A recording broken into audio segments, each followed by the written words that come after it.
നമ്മൾ കണ്ടതല്ല, നമ്മൾ കേട്ടതല്ല, നമ്മളുടെ തിരിച്ചറിവാണ് നമ്മളുടെ ബോധ്യങ്ങൾ. ഈ തിരിച്ചറിവിലേക്കുള്ള അന്വേഷണങ്ങളാണ് എംലിറ്റ് മുന്നോട്ട് വെക്കുന്ന ആശയം. 1947 ഓഗസ്റ്റ് 15 ഇന്ത്യക്ക് സ്വാതന്ത്ര്യം കിട്ടി എന്ന് പറയുന്ന ആ ഒരു ഡേറ്റിൽ പോലും നമ്മൾ ഇന്ന് മാപ്പിൽ കാണുന്ന ഇന്ത്യ ഇല്ല. ഇത് രണ്ടും ജാടയാണ്. ജാട എന്ന് പറയുമ്പോൾ അതിൽ പോലും ഒരു അക്ഷരം ഒളിപ്പിച്ചു വെച്ചിട്ടുണ്ട്. അൽ മുസ്ലിം ബൈനൽ ഖൗഫി വർ റജാ. മുസ്ലിമിന്റെ ലൈഫ് ഭയത്തിന്റെയും പ്രതീക്ഷയുടെയും ഇടയിലാണ്. ഇതിലേക്കൊന്നുമല്ല പടച്ചോ നോക്കുന്നത്. ചക്ക പടച്ചവനെ ലാ ഇലാഹ ഇല്ലല്ലാ, മാങ്ങ പടച്ചവനെ ലാ ഇലാഹ ഇല്ലല്ലാ. ഇത്തരമൊക്കെ കലാകൂട്ടായ്മകൾ, സാഹിത്യവേദികളൊക്കെ ബാക്കി വെക്കുന്നത് എന്താണ്? അതുവഴി സമൂഹത്തിന് കിട്ടുന്നത് എന്താണ്? വ്യക്തികൾക്ക് കിട്ടുന്നതാണ്. ഒരു കരയുന്ന അല്ലെങ്കിൽ വളരെ വ്യത്യസ്ത ഇമോഷനുകൾ പാസ് ചെയ്യുന്ന സാധനം അവിടെ ഉണ്ട് എന്നുള്ളത് നമ്മൾ മനസ്സിലാക്കുക എന്നുള്ളതാണ്. അവിടെ ബോധപൂർവം വാക്കുകളുടെ അർത്ഥം മാറ്റി പ്രതിഷ്ഠിച്ച് അതിലൂടെ പുതിയ പ്രൊപ്പഗണ്ടകൾ സൃഷ്ടിച്ച് ആളുകളെ തെറ്റിദ്ധരിപ്പിക്കുന്ന സാഹചര്യങ്ങൾ നമ്മൾ കാണുന്നുണ്ട്. ഏത് അനുഷ്ഠാനങ്ങളാണെങ്കിലും കർമ്മങ്ങളാണെങ്കിലും നമ്മൾ ചെയ്യാൻ പറഞ്ഞതിന് മാത്രം ചെയ്തു എന്നതുകൊണ്ട് നമ്മൾ ലക്ഷ്യസ്ഥാനത്ത് എത്തിക്കൊള്ളുന്നില്ല. ശിവാജി ഒരു ഹിന്ദു ആയിരുന്നു, ഔറംഗസീബ് ഒരു മുസ്ലിം ആയിരുന്നു. മുസ്ലിമിനെതിരെയുള്ള ഹിന്ദുവിന്റെ വിജയം എന്നോ അല്ലെങ്കിൽ ഹിന്ദുവിനെതിരെയുള്ള മുസ്ലിമിന്റെ വിജയം എന്നോ അതിനെ വായിക്കാൻ പറ്റില്ല. I like to walk in the rain so no one can see me crying. യാഥാർത്ഥ്യങ്ങളിലെ ജീവിതം മാത്രമാണ് ശാശ്വതമായൊരു പരിഹാരം. അപ്പോൾ വീണ്ടും എംലിറ്റ് വിദ്യാർത്ഥികളെ അതുവഴി സമൂഹത്തെ രൂപപ്പെടുത്തുന്ന അതിൻ്റെ മറ്റൊരു പ്രധാനപ്പെട്ട ഉദ്യമമാണ്. കേരളത്തിൽ അല്ലെങ്കിൽ ലോകതലത്ത് തന്നെ ധാരാളം സാഹിത്യവേദികൾ, കലാവേദികൾ ഒക്കെ നടന്നു വരുന്നുണ്ട്. വിവിധ ചർച്ചകൾ. ഈ ചർച്ചകളൊക്കെ വളരെ വലിയ രീതിയിൽ തന്നെ സംഘടിപ്പിക്കപ്പെടുന്നുണ്ട്. ഇത്തരമൊക്കെ കലാകൂട്ടായ്മകൾ, സാഹിത്യവേദികളൊക്കെ ബാക്കി വെക്കുന്നത് എന്താണ്? അതുവഴി സമൂഹത്തിന് കിട്ടുന്നത് എന്താണ്? വ്യക്തികൾക്ക് കിട്ടുന്നത് എന്താണ്? നമ്മളുടെയൊക്കെ അടിസ്ഥാനപരമായ ആവശ്യം എന്ന് പറയുന്നത് നമ്മളുടെ ബോധ്യങ്ങളെ നിർമ്മിക്കുക എന്നുള്ളതാണ്. അതുവഴി നമ്മളുടെ ജീവിതത്തെ ക്രമീകരിക്കുക എന്നുള്ളതാണ്. സ്പാനിഷ് റൈറ്ററായ ബോർഹസ് ഒരിക്കൽ പറഞ്ഞിട്ടുണ്ട്, I am all that I have read, all the people I have met. ഞാൻ ആരാണ് എന്ന് ചോദിച്ചാൽ ഞാൻ വായിച്ച പുസ്തകങ്ങളാണ്, ഞാൻ കണ്ട മനുഷ്യരാണ്. നമ്മളുടെ ബോധ്യങ്ങൾ നിർമ്മിക്കപ്പെടുന്നത് എങ്ങനെയാണ്? അതെങ്ങനെയാണ് ആവേണ്ടത്? ഈ ബോധ്യങ്ങൾ നിർമ്മിക്കുന്നതിൽ സമൂഹത്തിനുള്ള പങ്ക് എങ്ങനെയാണ്? നമ്മൾ കാര്യങ്ങൾ എങ്ങനെയാണ് മനസ്സിലാക്കേണ്ടത്? ഇത്തരം കാര്യങ്ങളിലൂടെയാണ് നമ്മളുടെ ബോധ്യങ്ങൾ രൂപപ്പെട്ടു വരേണ്ടത്. എംലിറ്റ് എങ്ങനെയാണ് ഈ ബോധ്യങ്ങളെ നിർമ്മിച്ചെടുക്കാനുള്ള അന്വേഷണങ്ങൾക്ക് വഴി തുറക്കുന്നത് എന്നാണ് നമ്മളുടെ ചർച്ച. നമ്മൾ കണ്ടതല്ല, നമ്മൾ കേട്ടതല്ല, നമ്മളുടെ തിരിച്ചറിവാണ് നമ്മളുടെ ബോധ്യങ്ങൾ. ഈ തിരിച്ചറിവിലേക്കുള്ള അന്വേഷണങ്ങളാണ് എംലിറ്റ് മുന്നോട്ട് വെക്കുന്ന ആശയം. ബിറ്റ്വീൻ ദ ലൈൻസ് വ്യത്യസ്തമായ ആശയങ്ങൾ ഇത് പ്രതിഫലിപ്പിക്കുന്നുണ്ടെന്നാണ് തോന്നുന്നത്. വരികൾക്കിടയിലൂടെയുള്ള വായന, വരികൾക്കിടയിലൂടെയുള്ള അന്വേഷണം, ഇതൊരു ആശയത്തിൻ്റെ പ്രപഞ്ചമാണല്ലേ. നമ്മൾ ഒരു ലൈറ്റായിട്ട് വളരെ ലളിതമായിട്ട് ചിന്തിക്കുകയാണെങ്കിൽ ഒരു ജലഗണം കാണുന്ന ഒരു സാധാരണക്കാരൻ, അയാളെ സംബന്ധിച്ച് ഒരു വെള്ളത്തുള്ളി. ഇതിൻ്റെ പിറകിലുള്ള ഒരു അന്വേഷണം, അത് ഒരു ലാബിൽ കൊണ്ടുപോയി അത് പരീക്ഷിച്ചപ്പോൾ 2 ഹൈഡ്രജൻ ആറ്റങ്ങളുണ്ട്, ഒരു ഓക്സിജൻ ആറ്റമുണ്ട്.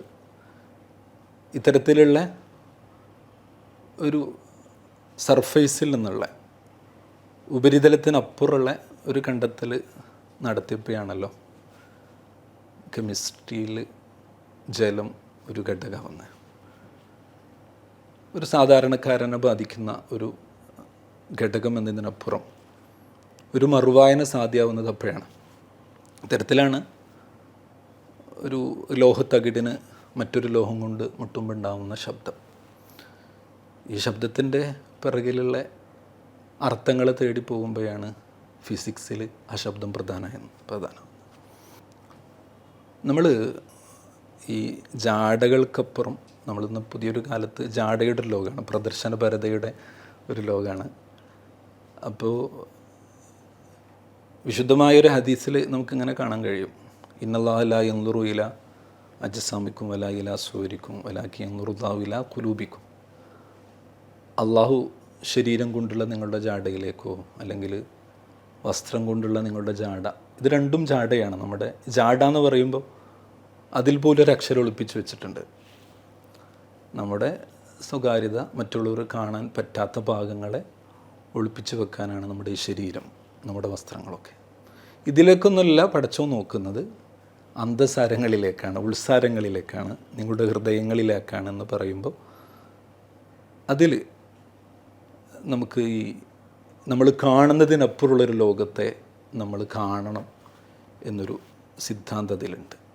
നമ്മൾ ഇതിനെ ചുറ്റിപ്പറ്റി തന്നെയാണ് ഈ സൂഫി ചിന്താഗതികളൊക്കെ വളരുന്നത്.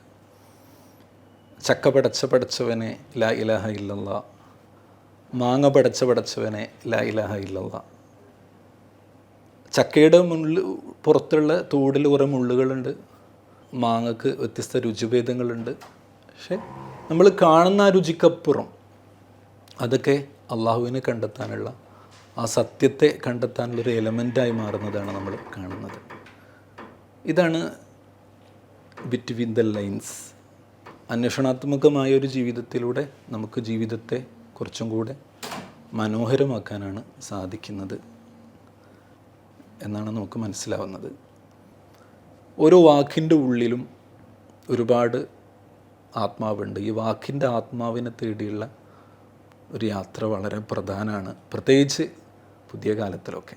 ഓരോ പദങ്ങൾക്കും വ്യത്യസ്തമായ അർത്ഥങ്ങൾ കൽപ്പിക്കപ്പെടുകയും അതിൻ്റെ ധ്വനികൾ വലിയ പ്രയാസങ്ങൾ സൃഷ്ടിക്കുന്ന ഒരു സാഹചര്യം ഉണ്ടാവുന്നുണ്ട്. ഈ ഒരു സാഹചര്യത്തിൽ നമ്മുടെ ഈ ഒരു തീമിന് വലിയ പ്രസക്തിയുണ്ട്.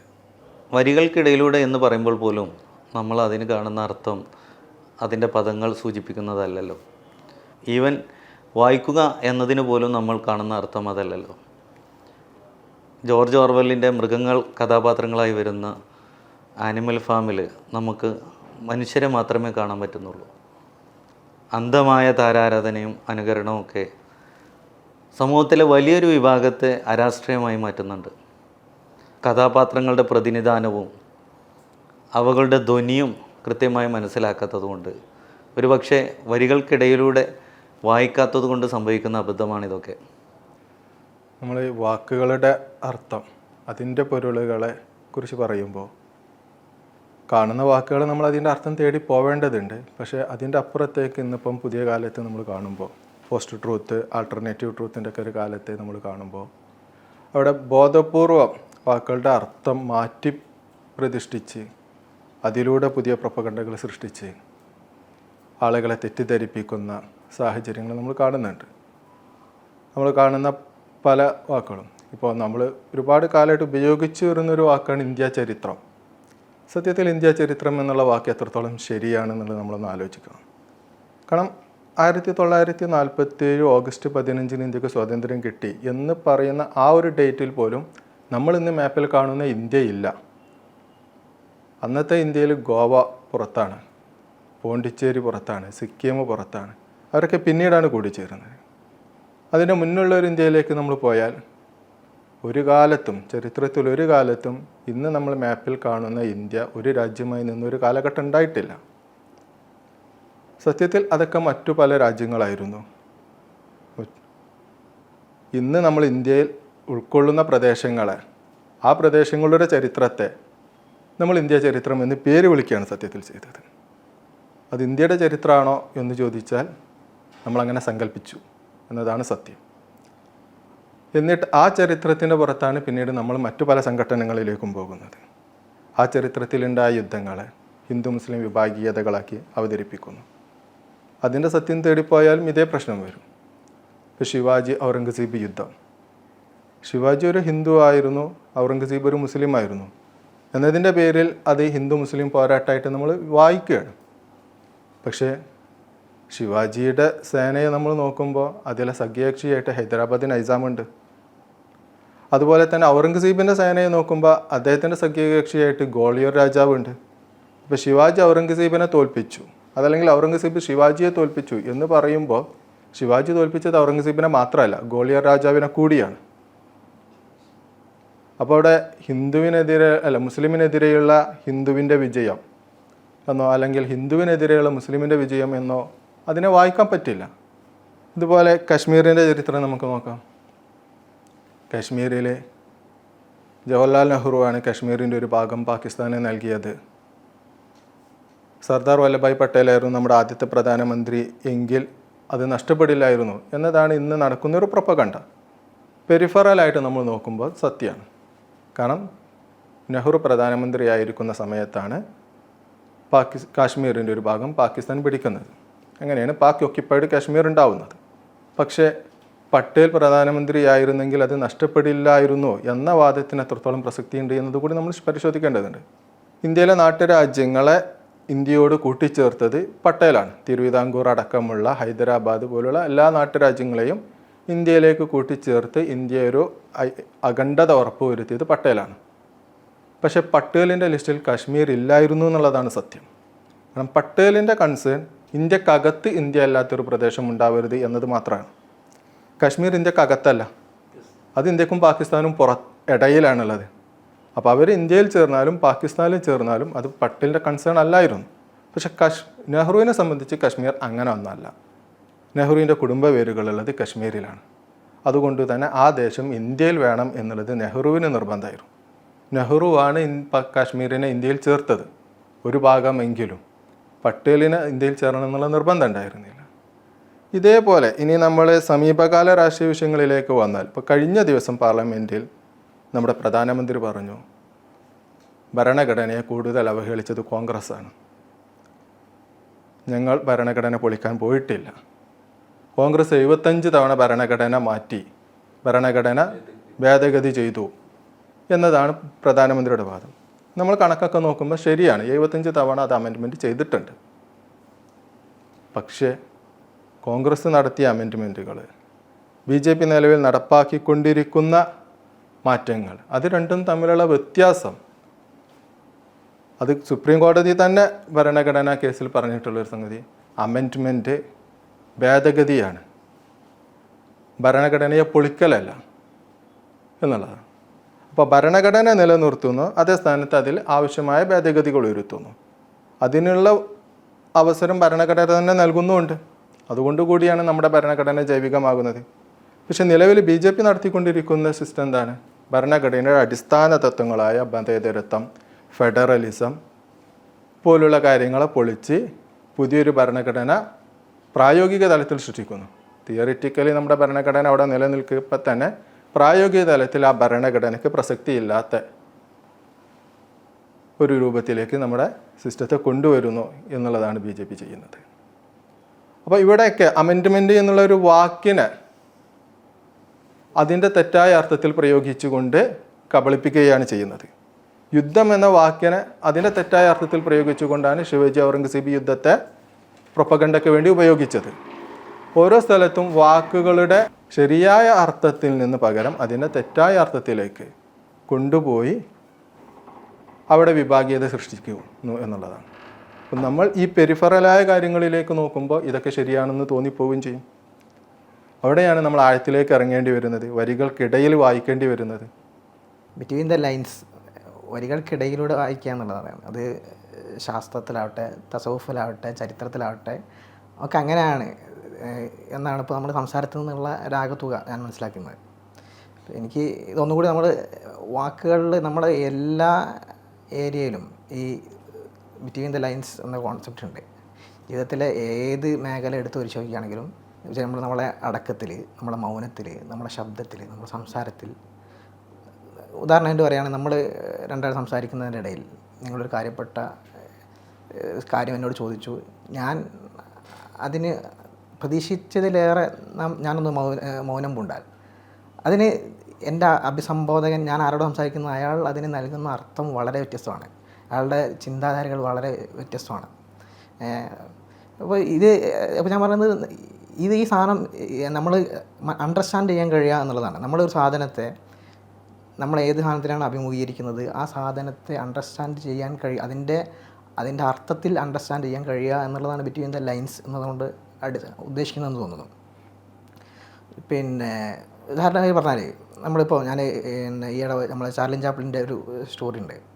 അപ്പോൾ അദ്ദേഹം പറയുന്നുണ്ട്, I like to walk in the rains so no one can see me crying. ഞാൻ മഴയിലൂടെ നടക്കാൻ ഇഷ്ടപ്പെടുന്നു, കാരണം ഞാൻ കരയുന്നത് ആർക്കും കാണാൻ സാധിക്കില്ല എന്നുള്ളതാണ്. അഥവാ ലോകത്തെ ഏറ്റവും കൂടുതൽ ആളുകളെ ചിരിപ്പിച്ച മനുഷ്യനാണ് ചാർലി ചാപ്ലിൻ. പക്ഷേ ഈ ചിരിക്കുന്ന ചാർലി ചാപ്ലിൻ്റെ മുഖത്തിന് പിറകിൽ ഒരു കരയുന്ന കഥയുണ്ട് എന്നത് അണ്ടർസ്റ്റാൻഡ് ചെയ്യാൻ കഴിയുക എന്നുള്ളതാണ് ഒരു ഓഡിയൻസ് എന്ന നിലയ്ക്ക് നമ്മൾ ചാർലി ചാപ്ലിനെ പൂർണ്ണമായിട്ട് മനസ്സിലാക്കുന്നുള്ളൂ. ഒരു അല്ലെങ്കിൽ ക്ലൗൺസ് അവരുടെ ആ ചിരിക്കുന്ന മുഖത്തിനപ്പുറത്ത് ഒരു കരയുന്ന അല്ലെങ്കിൽ വളരെ ഇമോഷൻസ് വ്യത്യസ്ത ഇമോഷനുകൾ പാസ് ചെയ്യുന്ന സാധനം അവിടെ ഉണ്ട് എന്നുള്ളത് നമ്മൾ മനസ്സിലാക്കുക എന്നുള്ളതാണ്. ഇമോഷൻസിനെ നമ്മൾ അണ്ടർസ്റ്റാൻഡ് ചെയ്യാൻ സാധിക്കുക എന്നുള്ളതാണ് നമ്മളെ സാധാരണത്തിൽ നിന്നും വ്യത്യസ്തനാക്കുന്നത്. ഒരു സാധാരണ എല്ലാവരെയും പോലെ നമുക്ക് അണ്ടർസ്റ്റാൻഡ് ചെയ്യാൻ സാധിക്കുക എന്നുള്ളത് വളരെ സാധാരണമായിട്ടുള്ള സാധനമാണ്. പക്ഷേ ആ മനുഷ്യനെ അയാളിൽ നിന്ന് പിന്നെ അയാളെ കൂടുതൽ അണ്ടർസ്റ്റാൻഡ് ചെയ്യുക, മാനസികമായിട്ട് അടുക്കാൻ സാധിക്കുക എന്നുള്ളതാണ് നമ്മളെ ബിറ്റ്വീൻ ദ ലൈൻസ് നമ്മളാവുകയുള്ളൂ. ഞാൻ പറയുന്നത് നമുക്ക് പിന്നെ മറ്റൊരാളെ മനസ്സിലാക്കാൻ സാധിക്കുക. നമ്മൾക്കപ്പുറത്ത് നമ്മുടെ മാനസിക സൂഫികളായിക്കോട്ടെ, അവർ അള്ളാഹനെ എല്ലാത്തിലും അവർ അള്ളാഹനെ കാണാൻ ശ്രമിച്ചു. നമ്മുടെ അടിസ്ഥാനപരമായിട്ട് നമുക്ക് പറയാം അൽ മുസ്ലിം ബൈനൽ ഖൗഫി വർ റജാ. മുസ്ലിമിൻ്റെ ലൈഫ് ഭയത്തിൻ്റെയും എന്തിൻ്റെയും ഇടയിലാണ്, പ്രതീക്ഷയുടെയും ഇടയിലാണ്.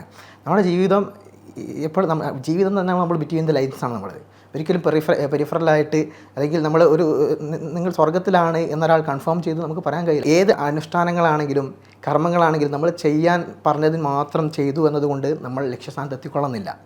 നമ്മൾ അതിനപ്പുറത്ത് നമ്മളെ ഇച്ഛക്കനുസരിച്ച് നമ്മൾ അണ്ടർസ്റ്റാൻഡ് ചെയ്ത് സാഹചര്യങ്ങളും സന്ദർഭങ്ങളും അനുസരിച്ച് അതിൻ്റെ ലൈനിന് അപ്പുറത്ത് വായിക്കാൻ ശ്രമിച്ചാലായിരിക്കും അതിന് കൂടുതൽ ഭംഗിയും മനോഹാരിതയും ലഭിക്കുക എന്ന് തോന്നുന്നു.